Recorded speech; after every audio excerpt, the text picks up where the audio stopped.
Sorry about that. Okay, here's something to propose. Theory is that I was thinking about what I had just said on the recording, and if you think about the atom at the beginning of the universe, this formative atom, it or not even an atom, but just this singularity. Essentially, that's what it is this one singular particle that existed. Well, as you all know, the particle can only exist for, as it's a limited amount of matter, it can only exist for a limited amount of time, and because of that, at a certain point, inevitably, it's going to have to, something's going to have to happen. It's going to have to make a shift, like a change, and so if we think about the shortest amount of time that it could possibly take to make that change, that will become the first, what I like to call universal diversion, which is a diversion of the path from the original universe. However, you see, the thing is, because time, like I was saying, not to think of particles of reality as, of particles of matter as the matter, itself, but rather to think of matter is of the smallest fundamental conceivable thing as matter itself, without breaking it down into anything, just purely matter itself, which is pretty much before Thales, in ancient Greece in 600 BC, before people had the idea of monism, which is that everything is constructed of one of singular particles that exist, which can be applied to philosophy or physics, but I'm talking about physics here, is that people just conceived of things as they were. But considering that there are probably smaller and smaller particles of which we haven't even discovered yet, things can just go down to an infinitely small level. So the singularity, which we're conceiving it, what is now believed to be the smallest possible physical measure, which is a Planck length, can be, well, at a certain point, for the shortest possible amount of, here's the thing. Okay, what I need to do right now to help you understand this better is I need to stop saying possible, and we need to start thinking about probable. So it could technically be possible that at 0 point, not 0 with a bar on top of it, or 0 repeating 1 seconds, let's just say, it wouldn't make any difference the measure I used, after that, the inception of the universe, that something would happen, because that would be an infinitesimally short amount of time, and such a change cannot occur. However, if you think about, the change could occur, say, 0.43 seconds afterwards, but then it could also occur 0.33, 43000000, on and on, 1 seconds afterwards. The smallest possible scale can be infinitesimal. So as we are thinking is matter can be broken down to, if the universe was created digitally, and therefore of three-dimensional pixel cubes, unit cubes, those cubes would contain smaller cubes, under which we get so much smaller and smaller and smaller, until eventually you reach the fundamental length. And time, that's how we conceive of time. And that space is in 3 dimensions and time is in 1 dimension, but they're all fundamentally the same thing. We just split them up into different ways because we conceive them differently. Time we divide the same way, so linearly, and we think about it in terms of blocks, not like, oh well, there's some time over here and there's some time over there. Like there's a thing of time over here and there's a thing of time over there.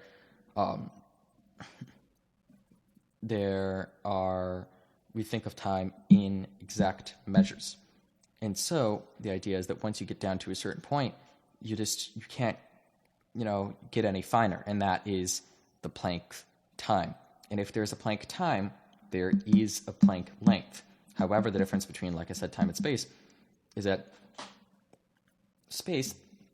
within space, we conceive the existence of these particles within space and not time. Now, I know they're trying to fix this by saying space-time, but we conceive of these particles as being within space and not time, and time is just something that exists on the side. But if we add time to space, if we conceive of this whole thing in 4 dimensions, if we add time to space, then the fundamental realization is exactly the same, which is that if there is a Planck length, then there is a Planck time. And because of that, actually this makes things extremely, so much more easy for me and anybody else who's trying to figure this out. Because if you think about it, you go down to that level, the fundamental conception is that granularity, so that once you get to a certain point, you just can't keep thinking about it and, there's something smaller inside, as opposed to what I was saying earlier about once you keep discovering larger and larger sized universes, maybe, or creations that are even larger than the last one, like, now we know that we live in the galaxies are inside a cluster, or we could live in a galaxy, galaxies are inside a cluster inside a supercluster inside a supercluster complex, and that's the largest one that we know of right now. Instead of, as opposed to that, we're thinking like, what's inside a neutrino? I don't know, maybe a zoton. And that's a theory that, people are already working on right now. I don't really know if it has that much fruition or not, because I haven't been following quantum physics very closely over the last 3 years or so. But one thing that I do know is that at a certain point, there is a limit to how small things can get. And so the difference is that with space, because we're conceptualizing of these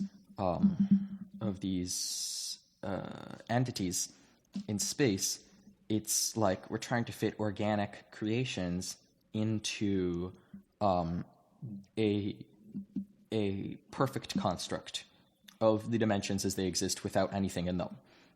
And basically that means that once you get smaller than a neutrino, say, there are zotons within a neutrino, and they're like, I don't know, a smaller particle within zotons, and there's a smaller particle within, and if I keep defining these things, I could go down to like, an extreme number. It could be way smaller than we'd even anticipated. Or if that's already determined, that's something that's been determined. But once we get down to that level, it could be possible that it would make things a lot easier if the smallest physical entity was a Planck length and a Planck time, or a Planck length and a Planck time and an exact cube. Because if we conceive of time in 3 dimensions, then it would be a cube that would each be, the Planck length, but essentially, on each side, or in each edge, and it would be 1 Planck time long, which would give it the same measure in the 4th dimension, or like I said, what we conceive of as time. So much easier. Unfortunately, this is the case because these particles are spheres, as I said before, and that what makes this even more difficult is that once you get down to a certain point, these spheres, they could vary infinitesimally in size. They could vary. One could be 0.43, I don't know, yodometers or whatever it is, like yodometers large, and one could be, say like 0.43, 430 repeating 1 large. However, as this brings me back to my original point, which is what I was saying, is that, the smallest infinitesimal distance isn't the infinitesimal number itself, as in 1 divided by infinity, but the smallest infinitesimal distance in time is the Planck length and the Planck time. So this gives us our answer, that we don't know if the the smallest particle is the spherical equivalent of 1 Planck length and 1 Planck time large, but that also means that, okay, this is going to be a little bit hard to wrap your brain around, and I can't even wrap my brain around that at the moment, but I know that it's true that if these particles occupy a spherical conception of, if the Planck, at its most fundamental form, and they are basically the spherical size of that technically you couldn't have something that you could fit in a Planck cube. You couldn't. It couldn't fit because there would be space around the edges, and that would make it less than 1 Planck length. And so we need to stop conceptualizing of the Planck length as a distance itself, and instead as an infinitesimal increment. or let's just call II for short. So, like the monkey, II. Okay, never mind. Anyway, so the infinitesimal increment is on the same fundamental basis as the Planck time, the Planck increment, the Planck AI for time. And so, in that same way, if this occupies a Planck, if this occupies the exact measure of an II in space, even though it doesn't neatly exactly fit, it would be the sphere if the II was a cube. Then it would have the same II for time, which means that, because all of the distances, x, y, and z, all three dimensions, are linear, time would be linear as well. So it would be proof to create a tesseract, as I was saying before, of the smallest possible increment of time. However, to the sphere as another outward extension of the sphere, which would make it a four-dimensional sphere, which I don't even know how that works, because all this time we've been thinking of cubes, and these spheres are the smallest thing. But the thing is, we don't really have to worry about four dimensions anyway in classical physics, because they are outside of our conceptualism, as four-dimensional human beings, because we can only imagine that as time. And so, because of this, particle would be this II, and the smallest time would be this II. So now that we've gotten the smallest of the smallest figured out, that means that the very, very first universal diversion that would be created after this time would be one II after the inception of the universe, and would land one II away from it. And so we know that the universe was, created basically on, strange to think of it, but on a linear scale, as a matter of fact. Because if you think about it, it's you have a logarithmic and then you have a reverse logarithmic. They basically cancel out and it becomes linear again. Now, this might not make too much sense right now, but if you think about it, the size of the universe, it expanded logarithmically since its inception, then that means that what's happening is,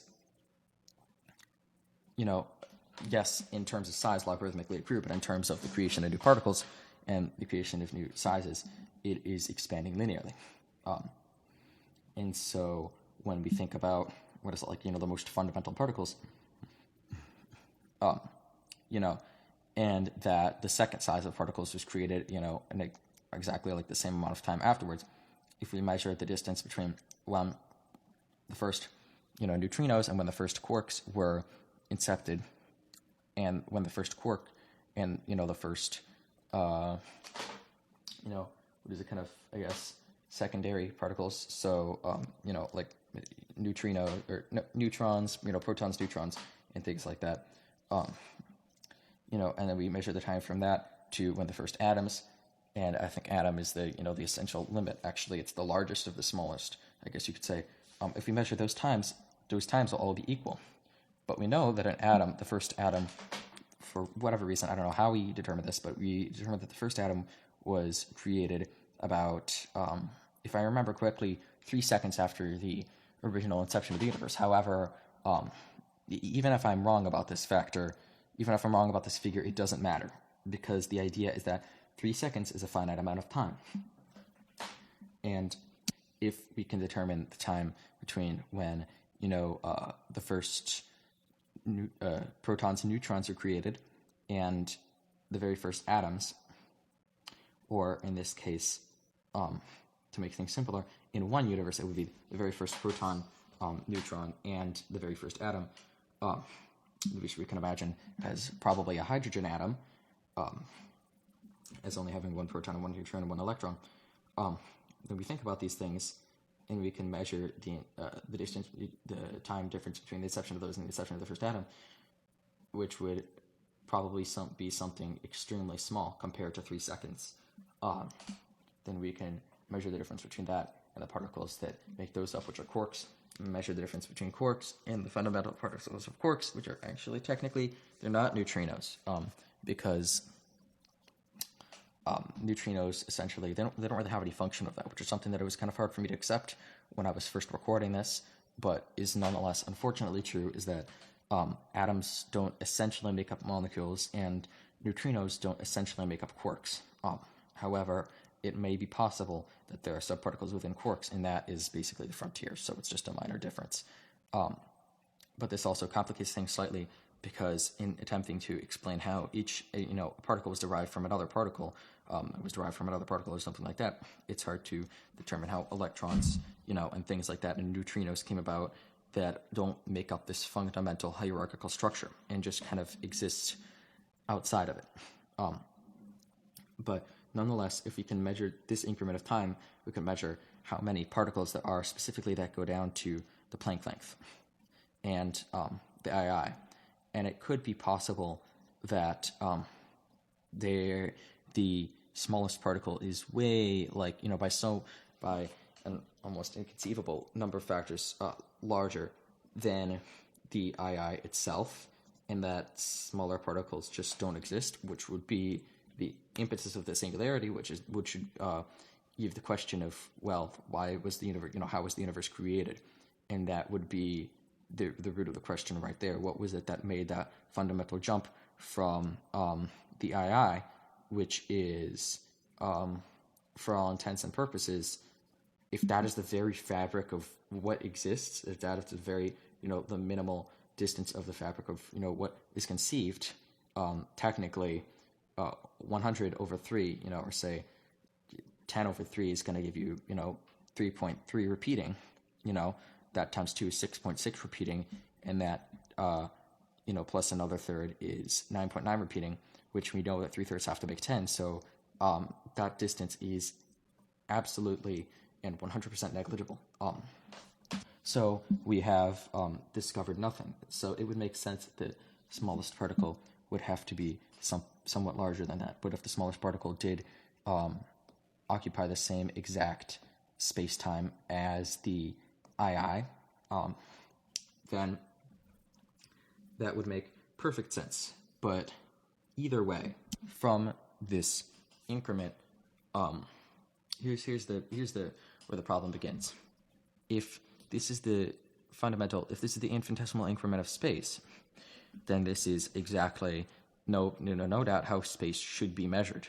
However, what starts to make this slightly confusing is that we're measuring this in terms of distances that were created long before people knew that these things existed, and so fundamentally they define it as a number that is finite based on those larger calculations.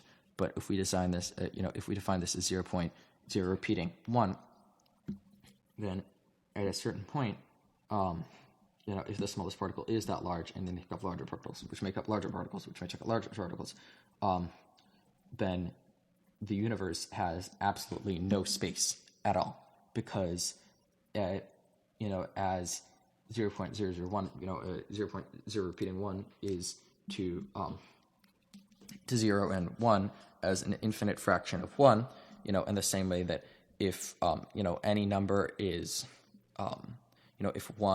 if you have 1 to infinity, that would have the same proportion as 0 to 1, the same way that any finite number to infinity would have the same proportion as 0 to 1. That would mean that there would literally be no space. So I think that what we have to do is we have to accept the II as an increment, that's why it's called an increment. But at the same time, here's the duality, as nothing. And so what would happen is, imagine like a tree, right? This is where the tree thing gets kind of weird and a little bit out of hand, but if you were to imagine a tree, the first universe would be created with the II itself in the imaginary II particle, and that same distance, and that same same space-time after that was created, one II after that particle was created, the most probable interaction for that particle, well, all of the probable interactions for that particle would exist. However, that would essentially mean that this would make things slightly easier and slightly harder, because the next particle would be distanced exactly the same way away from the original particle. There wouldn't be any overlap. There wouldn't be any superposition. None of that weird stuff. There would be exactly one distance away. But because it's a sphere, that would mean there are infinite positions to do that in. However, here's a funny little theory that's probably very probable. It's probably very this is not probable as a theory, but that, as in the digital universe, the smaller you get, the closer things start looking to a cube. And that because we literally can't see anything, our smallest device is an electron microscope, which can see to the point of an electron. And because we can't see anything smaller than an electron, that means that it would be hard to, observe any subatomic activity, and that can't know if that is something that has any fruition. However, it may be possible that once certain levels approached, that these spherical particles essentially degrade in quality to a certain point where they are made up by an elemental factor, and that gets smaller and smaller until they basically start getting more and more pixelated, that we end up with a three-dimensional plus, which is the lowest resolution of a sphere that you can approximate with only, pixels, three-dimensional pixels, unit pixels, besides the very, very smallest one, which is just the unit cube itself. So if you think for a moment that this II is magically, the answer to all our problems is that, yes, the universe actually is, in a sense, the matrix, because the fundamental particles are digital, and digital not in the sense of computer something, but digital in the sense of exactly 0 or 1, exactly there or not, and that everything else is basically a function of that. Everything is bound to those grid lines, is locked into that. That would mean that to expand outwards, there would be, let me think about it, there would be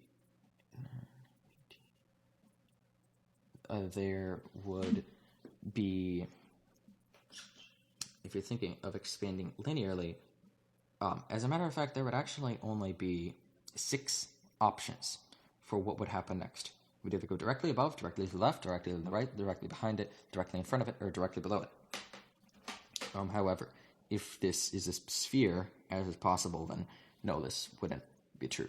But we know that since the fundamental distance of space exists, this can't be a sphere. Because if you think about it, then you would be able to measure the increments, of the sphere, and you couldn't just pass it off as, well, that's the smallest increment possible. No, you would have to say, well, the increment, the distance from this is longer than the distance from this, even though these 2 points are the same way they cross, because the sphere, it's curvy and it's wavy, and it doesn't follow those exact grid lines. So now that we've gotten that out of the way, this would land in one of these other positions, which basically would open up this space for all of those other probabilities. Now this would mean that, evenly, or another thing that could happen is it could just stay in the same position. And so, because of this, if the universe were perfectly digital, then what would happen was that this, it would be an exact logarithm. From every new dimension that's created, it could either stay or go in another one of the, 6 directions. And that there would be new particles every single time willing to go in another, direction that could either stay and go in that direction. It would be a pretty simple logarithm that could be determined for the number of universes there since the number of Planck times since the beginning of the universe, which is 13.8 billion years ago. That is currently believed to be the beginning of the universe. However, we know that this isn't true, and that at a certain point, the first particles were created out of these, basically, these very, very first singular formative particles, and that what happened was that as they were being created, they would form new beings, which would each have, slightly different probabilities. And I feel that if this universal distance can be created and there is no other constant, and it could be very possible that there is a constant, but if there is no other constant for the probabilities of the transformations of each of these particles that are larger than the most fundamental II. If there are probabilities for any of these, then that would mean that, yes, these would go in slightly different directions. However, so as for the first unit particle, yes, it could expand. Basically what we have to do is, if we conceptualize space is 3 dimensions and time is only 1 dimension, even though they're basically the same thing, is that we have to, things get really, really complicated because we're saying that it could expand in any 3 directions, or it could basically just wait, which is expanding in the fourth dimension. And so if we think about this as expanding in 4 dimensions and those are the only options, then it would make things a lot easier. Now when we get to the larger particles, so the first one was exactly a cubic function of the II, which would make it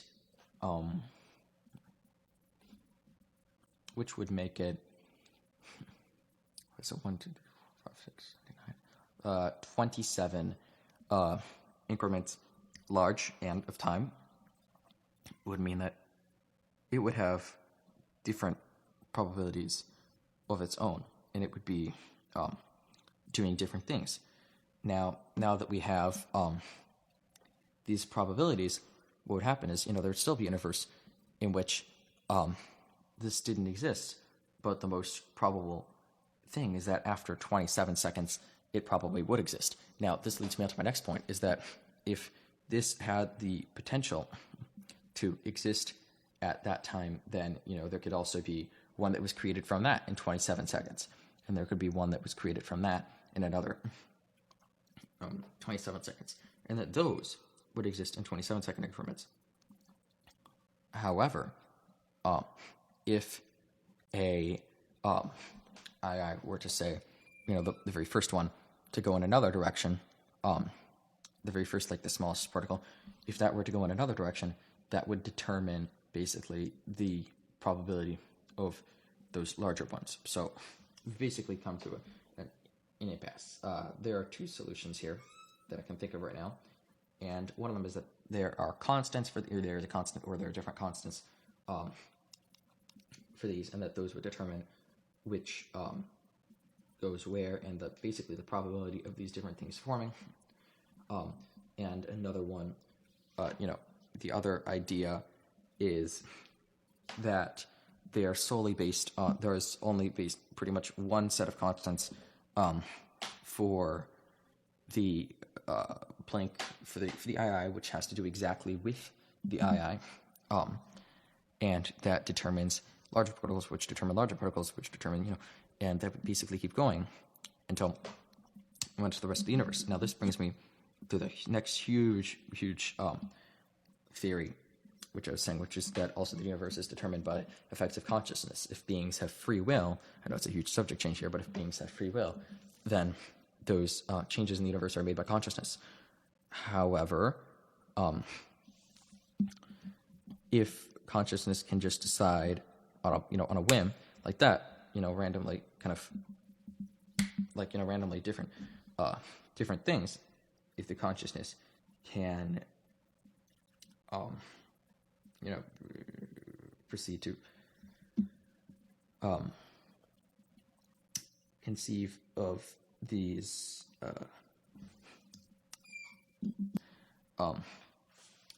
as different things, and of course, you have a decision-making process, you have a thought-making process, but in terms of how it affects your consciousness, your choice is solely, your own free will. However, unless you're saying that,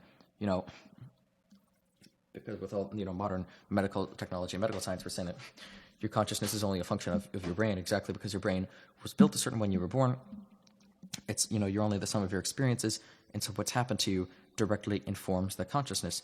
But it could be that the consciousness is basically just the consciousness is just one, or a set of AIs that can make different decisions just like they would outside of a human brain, and that those are basically just the fundamental, kind of sticking point, like that, allows you to make those decisions. But why would you experience your consciousness differently than any other atom doing anything else at any point in your body? And why is it this that specifically, controls what you do, what you is your consciousness, your person, yourself? The most logical explanation for me is that you are that subatomic particle.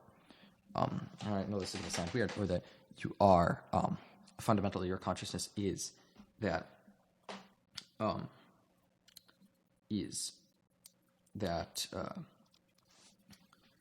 that set of particles, and that because it is observed through your body, that the measure for your consciousness, the existence, the space for your consciousness is the space that those particles occupy. But in the same way that, if the space that your consciousness is the space that those particles occupy, but in the same way that that have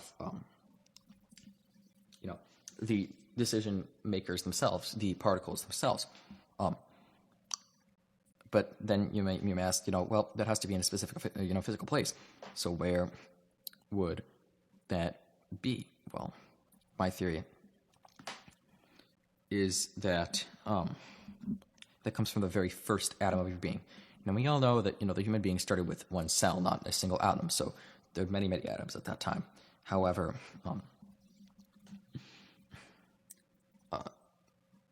the very first existence of the human being only really, the very first inception of the human being only exists when the I'm going to, how funny, it's going to be weird here, but when the first sperm penetrates the egg, which means that the very first atom to make it through the way is you.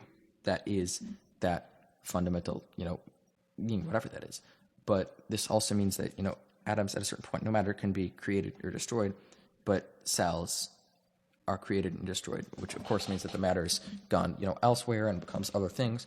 But if this, first atom, if this very first II within this first atom, within this first cell, creates other things and other patterns, that means that every cell in your body is imbued with your consciousness, and that your consciousness and your body are one. Your consciousness and your body are the same thing. And so you got to put a bookmark in that so that we can get to that later. The universes themselves. And so if you conceptualize every single universe as if you think of every single, not universe, we're not there yet, but if you think of these AIs as, they have the probability to do something, well, then there's the probability that if, you believe my theory that pretty much every single fundamental, change in the II as creates a new universe, then the probability for that change, it's like Schrodinger's cat. This is exactly where Schrodinger's cat comes into play. He's either alive or dead. So now let's think of it in terms of Schrodinger's universes, so that these universes have probability of existing. So at a certain, maybe percentage, they exist, within that II, they exist, but at, a certain percentage, they don't. Now, the most probable one is what carries on to, say, the center of the, I would say, omniverse. Now, I think that different clades of these could be considered multiverses, and the number of multiverses for omniverse is really, well, if you think of a tree, and then you make a new idea for a tree, and the new idea for the tree, like let's say call them tree two is a function of the original tree, so that the tree two exists at any point where the branch is split off from the tree. Exist at any point where the branch is split off from the tree, and create their own, quote unquote tree. And I say you could cut this off and reaffix it to the ground, and maybe magically grow some roots and becomes a new tree.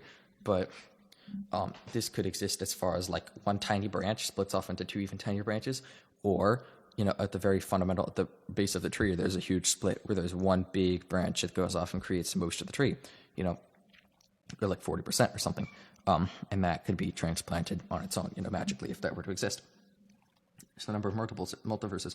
If we're thinking multiverses as a linear thing in inorganic in terms of there's a certain number of multiverses, that can't be thought of that way, because we're then going to think of multiverses as the highest number of the last II, the last changes that were made during the last II, which, like I said, is always constantly changing, so it's a futile thing to try and approximate the exact number. We can either think of that as the last, or another logical way to do it would be to think of it as the very first change, the very first shift in the universe. What created the first things that created the first things that created the first atoms. And as you know, when the universe did get bigger, there were other things that came of that, but those created at the same frequencies. And so, because of this, the IIs become more and more fruitful for the creation of new universes every single time. So yeah, we can think of multiverses, but for the purposes of this, we should really just think of the universe and the omniverse. So I know it kind of defeats the point, because universe everything is within one thing.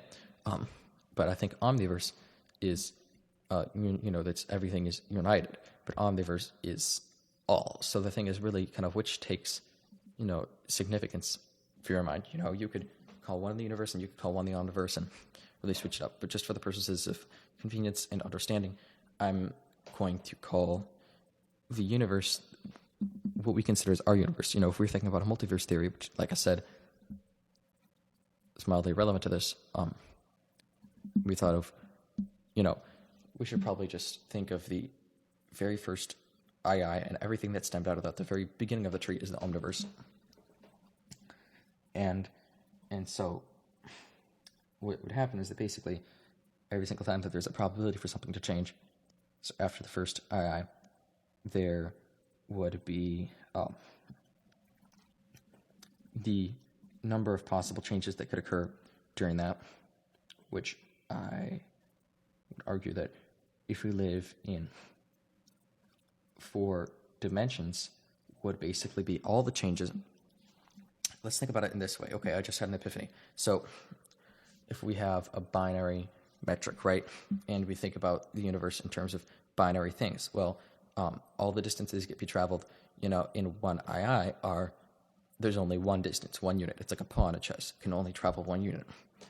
So if it travels one unit in one dimension, that means that there are 2 options: stay the same, or just travel one unit one dimension. If it travels a unit in another dimension, that means it has 2 options. Stay the same and travel, in another dimension. But as soon as you start racking these up, 1 dimension, 2 dimension isn't just, the y plane, it's x and y. 3 dimensions isn't just the z line, it's x, y, and z, all, cubed. It's like a 3-dimensional plane, basically. And so at 4 dimensions, it's the same thing. I think that basically what we're doing is every single time we think about this as 2 options, not 1. Like I said, the groups of 2 before, we're thinking about this in 2 options, not 1, because with respect to time, we're thinking about this, with respect to, and so if we pay a little respect, if every single dimension pays a little respect to time, and which is the 4th dimension, we don't consider the 4th dimension, then there'll be enough to add up to a 4th dimension by the end. So I think that it could be possible that the 4th dimension isn't just the absence, but here's a but. I think, but on the other hand, these could not it isn't. It could be that it isn't just every single dimension there's a possibility for nothing to happen, and that is what would add up to the fourth dimension.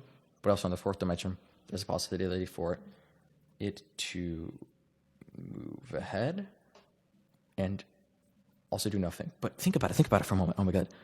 If you're thinking about space, oh my God. If you're thinking about space, and you think about space moving ahead or doing nothing is increasing in time. And moving ahead is also increasing in time, which would make time the independent variable. But when we think of space-time, we're thinking of all the things as dependent variables, which, like I said, it's kind of hard to wrap your brain around. But that could mean that for every piece of time that absolutely nothing happens in any universe, for every piece of time and nothing happens for a certain amount of Planck times, and nothing happens for a certain amount of Planck spaces. So nothing happens for an II. What would basically happen is that space would increase by cubes. First 1, 4, 9, or actually no, would increase by 4 dimensions. So it would be 1, and then instead of it would be 1, 2, 1, 4, 1, 8, 1, 16. Yeah, it would be 1. That's 16. Now, I don't know why it's just 4 dimensions and that's it. I think that I'll get to the 5th dimension later, but also, by the way, I've completely disavowed the 11 dimensions thing. But if you have, 1 and then 16, and that's 16 times 16, which is 256, that means for 3 seconds, you could have 256 probabilities, but that also means that you have an amount of IIs, you have 256 IIs, which means that theoretically, for that time, here's another definition of the universe. Another definition of the universe could be a branch, like a segment in the tree, after it branches off from something else and before it branches to something else. And most realistically, there's a 100% chance that there will be a new segment for every II, that there will be one segment for every II. There's a 1 out of 16 chance that there's going to be a new segment per 2 IIs. There's a 1 out of 256 chance that there's going to be the same segment for 3 IIs. However, because we know that there's still that chance there will be a universe where essentially the loneliest possible thing imaginable, which would be that the universe has basically been expanding linearly. So this also affects the speed at which the universes are expanding, which means that universes aren't infinite, universes are finite. And I hate to redefine my first term,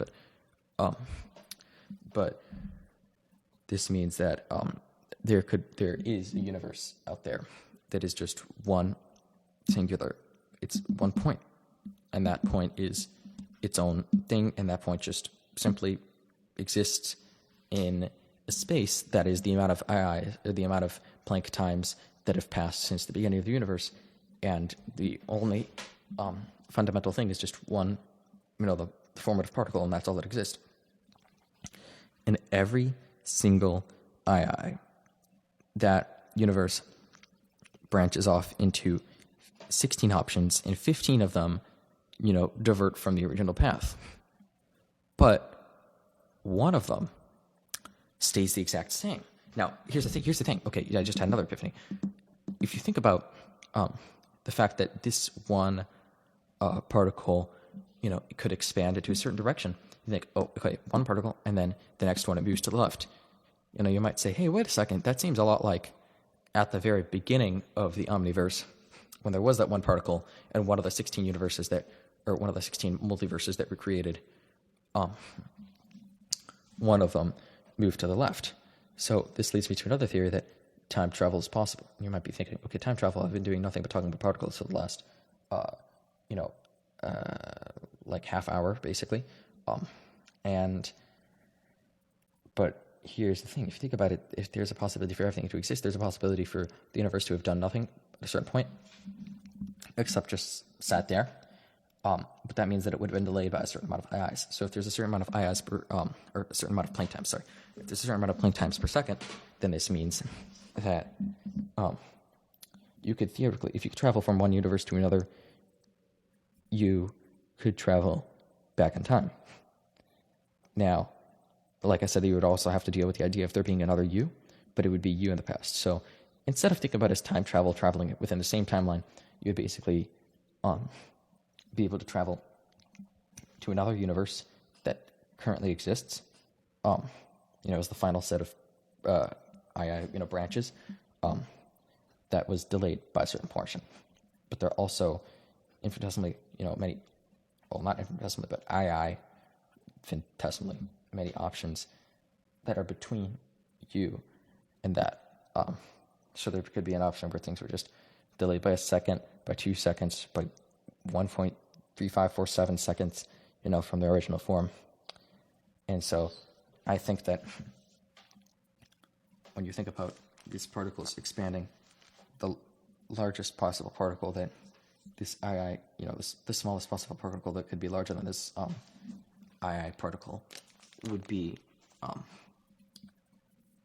be 16 large. And that can only exist when the universe is 16 large. But the universe would be 16 large in one of the 16 multiverses that was created after the inception of the universe. And so there's a possibility where this, but the thing is, that would only work if such a particle exists. And we know that the same particles make up every single universe.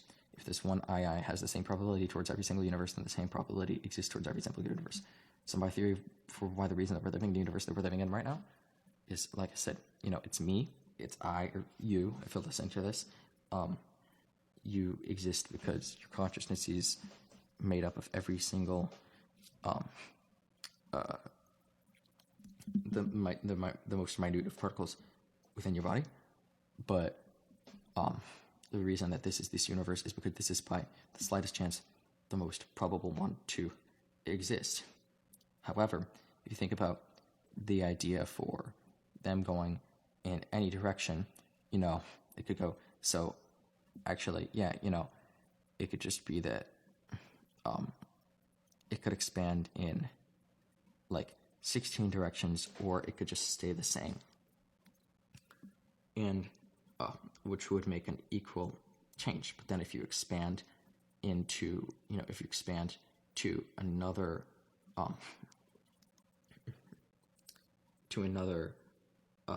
what is it?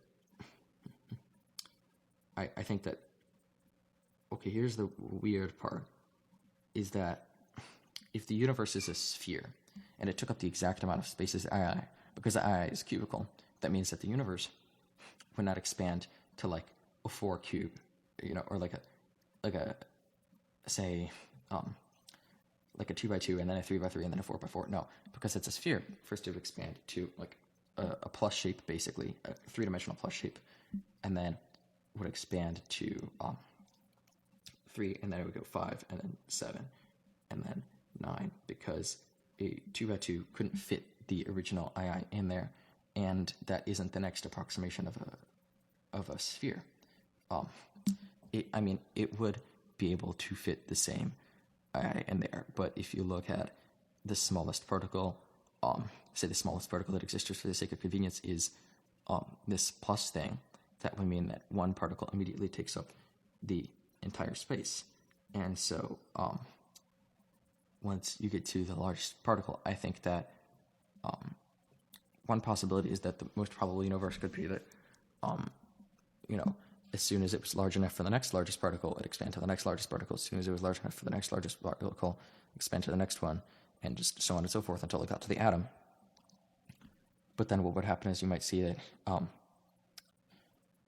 this atom, because it was a way that expanded, now is basically, that means that it's the earliest. Here's the weird thing to say, but it's kind of like it grew the fastest of all the universes. Because eventually, whether they like it or not, all universes, except for, not all, so definitely not all universes, but all universes except for the ones that just never really got past the things smaller than atoms. There could be a universe that's just completely filled with quarks and, maybe even protons and neutrons, and just things that are smaller than protons and neutrons, and an atom never materialized. And you could say that it's basically just its growth is stunted, that it hasn't grown at all. But this very first universe, you could say that it was the earliest one and the most probable. And what happened from an atomic reaction is, well, what are the probabilities for hydrogen? I don't know. Well, somebody already calculated that, and I don't know that much about the depths of chemistry, but I know that hydrogen has certain characteristics, certain probabilities, and if this can exist, then next, basically, if they are growing linearly, it would be, like if I was doing on a rhythm, because I'm just a musical person, it would be an I, and then the next thing, and then the next thing, and then the next thing, and then the next thing, and then the next thing. And say the next thing is maybe a quark. After a certain point, you get to a certain number. Next thing's a quark, and then a proton, and then an atom. And the next thing of an atom would be a molecule. So then a molecule. And this isn't like it has to expand logarithmically. I mean, technically it could, but all it has to do is expand by just 100% of its size, which would make, it's a hydrogen, it could just be a double hydrogen, and two hydrogens floating around. Technically, because air is a molecule, because it's a gas, it means that they don't have to connect. So two hydrogens could not connect and be one molecule. So it's very hard to say, but I think that this has to do with the equation to determine the true number of universes. That yes, it would be finite, which is kind of hard to project, but now I know, and I can know better. I could say that it was finite, but that would mean that it has to do with one. Really, if you think about it, it's like expand anywhere in 3 dimensions, but it could also expand somewhere in the 4th dimension, or not, which can mean that theoretically there are universes that are frozen. That basically what would happen is we would just not move for a moment. And technically, the quote unquote universe that we're living in, which is basically just a certain kind of set of branches that are all connected, in a linear way, could be very, very possible that time right now just stopped for 368 IIs, and nobody noticed because that's not how matter functions. Space needs time, and time needs space. And so, because of this, because space needs time, nobody, and you could say, oh, well, that would just mean that I would all of a sudden I'd look around and everything was maybe half a second older, which of course I wouldn't be able to tell, but that would also mean that it wouldn't affect anything else, not just consciousness, but literally nothing else. And so I think that if you, like I said, the equation for determining the amount of universes would first be based on, the universal approximation of the sphere, which is to say that most likely the universe is a sphere. And so, because the universe is a sphere, the universe is finite. So, by the same logic, we've proven 3 things, and actually I've kind of proved a counterexample to the original point, which is to say that there are 3 rules. The first one is that, there are, the universe is finite. The second one is that the universe is a sphere. And the third one is that there are an infinite number of, or is that there's a finite number of universes. Now that we have a finite number, it would have to be an approximation of a sphere every single time. So that would mean that now that if you could only expand that approximation of a sphere in 1 dimension would basically mean that it would just stretch out in a line and infinitely in both directions. So that would give it a certain distance every single time. And so that would mean that if we go left, right, just stay the same. So it would be 3. And that you had in 2 dimensions, it would be like it looked like a plus. Be left, right, up, down, it's the same. So 5. And if it was 3 dimensions, be left, right, up, down. And basically you get the point, is that increases by 2 every single time. And that because of that with time would also increase by 2. You can go one direction through the 4th dimension, which many people have been calling now inwards and outwards.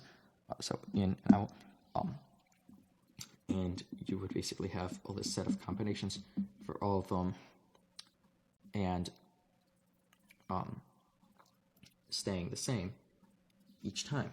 And so if you have, 1, 2, 3, 4, 5, 6, 7, if you have 8, this would bring up a bit of a, hard thing to kind of think about. But if the first inversion of the II was that the universe expanded, I think the idea is that because as time is increasing, the universe is expanding, and so I'm going to correct what I said earlier. The universe actually is expanding at a constant rate. Every single universe does expand at a constant rate, not a constant steady rate, but at the same rate, and through the same rate of change, and at the same rate of change, and however many you want to go to, with every single one. And so, because of that,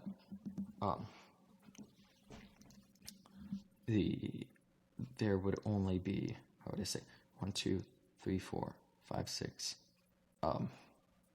and now with time there are 7, 8 options, or directions to go from the first particle.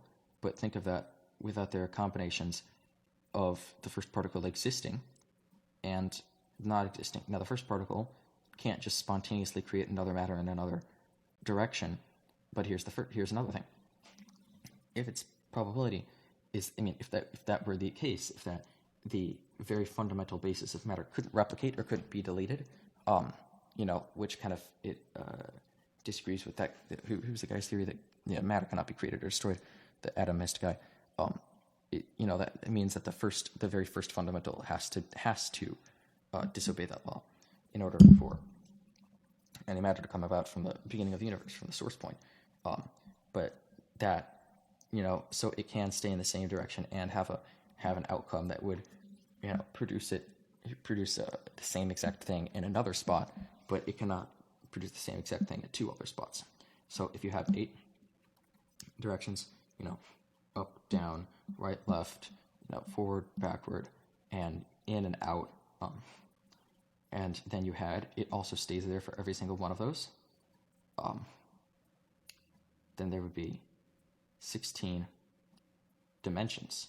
But because we can't perceive in and out, it would look like, okay, here's another thing. Because we can't perceive in and out, it would look like it was basically just staying the same there for 4 of those, that involved in and out. And so that would basically look like 4 of the universes, it'd stay the same, except the direct descendants of the universe would only change in the in-out way,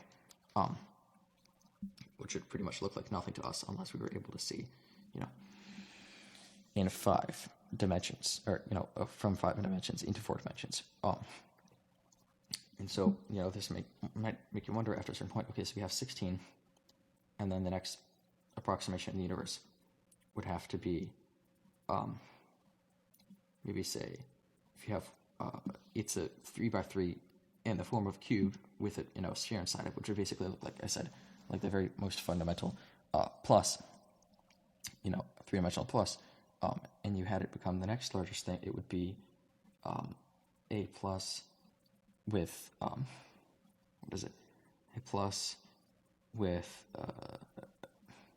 that's actually a 5x5, or just say 5x5 cube with the edges are literally the edges around every single edge is cut away. However, this would make kind of a blocky cube, and this brings me back to another point that I was going to make, is that could it be that the universe just rounds off, that there's a certain probability that those particles at the edge of the universe do or do not exist? That would mean that at the edge of the universe, the quantum foam is the energy is of those particles existing and not existing, which constantly creates new universes. This could also lead to another crazy theory that every single thing you do leads to, if you think about the universe as land, at the very edge of the universe is ocean. It's a weird comparison, but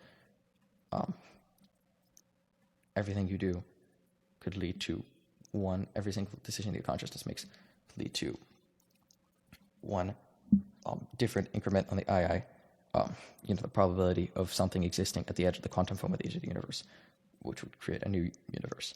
So in the sense, it's a ripple in the universal ocean.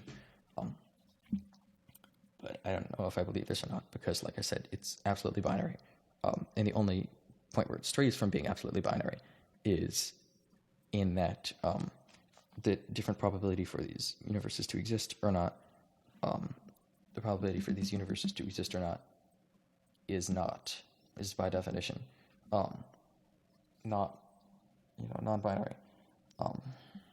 And that would mean then the one theory is particles at the edge of the universe do or do not exist.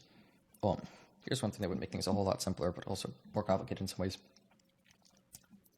is that if instead of creating a new universe every single time, create the probability for that to exist every single time, which means that there could be a probability that this whole desk that I'm sitting at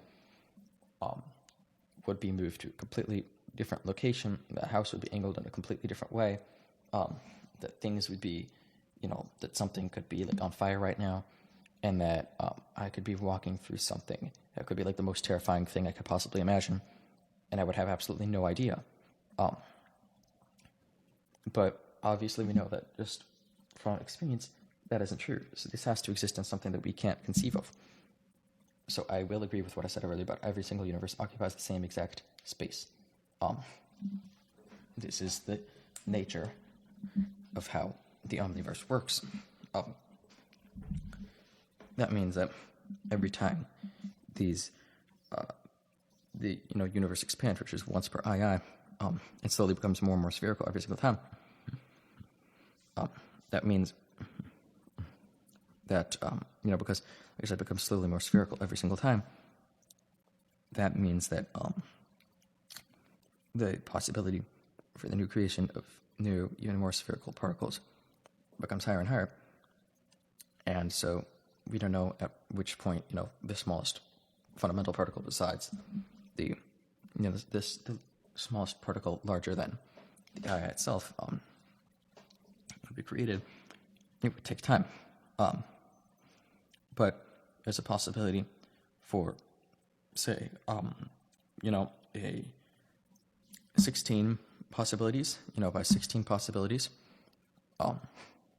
by 16 possibilities at a certain point, at that time, it would have become, from one possibility to, from zero possibilities, essentially just the universe begins, or the omniverse begins, to 16 possibilities, they become like that plus, like I said, but then from 16 possibilities to another 16 possibilities become 256 possible options, which would make it the slightly more spherical plus, like I said, and from 256 possibilities to whatever that is times 16, that would mean that in one multiverse, a particle would be created that after a while would,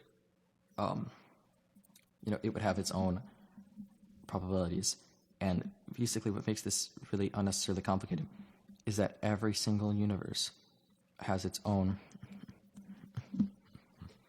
potential for the different possibilities. It isn't just, like 200, it isn't just like 16, every single time, by times the number of ions. If it was a one universe, then yes, it would be 16 times the number of ions. And basically, if every universe ended up just kind of sitting there and doing the same thing and not creating a new universe, then that would be, or basically if every universe only had that many options. But as we know, sometimes, after a certain point, it would be 16 times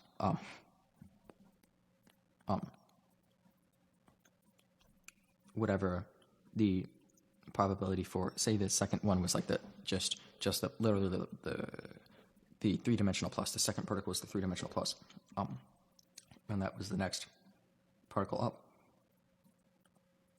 Say that was the next one, then that would mean that that would have in the next dimension would have its own probabilities, and that basically through every probability would have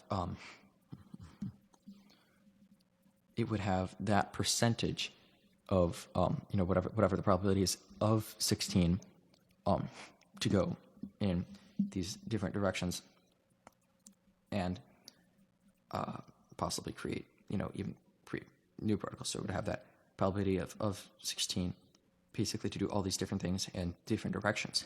And as soon as that were created, say that would create a number of universes that create that probability of 16. Now say what happens when we get two particles. It would be the multiple of their probabilities by 16. So it would be the multiple of probabilities of all particles existing in the multiverse before the next multiverse, or before the universe. It would be the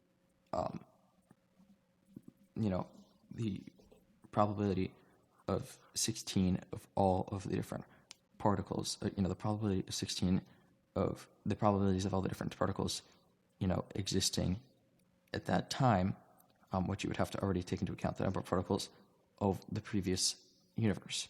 It just seems pretty simple and straightforward. But like I said, there's so many different variables to this that we can't even comprehend. So I wrote an equation down some time ago. I'm speaking this in on October 16th of 2022. And I had written something on a paper in November, I believe, of 2020, where I worked out the equation to essentially the universe, where the one problem was that I was considering consciousness as a separate idea from these fundamental particles. But consciousness can function as one particle with these multiple particles, then consciousness would be the next step up from the atom.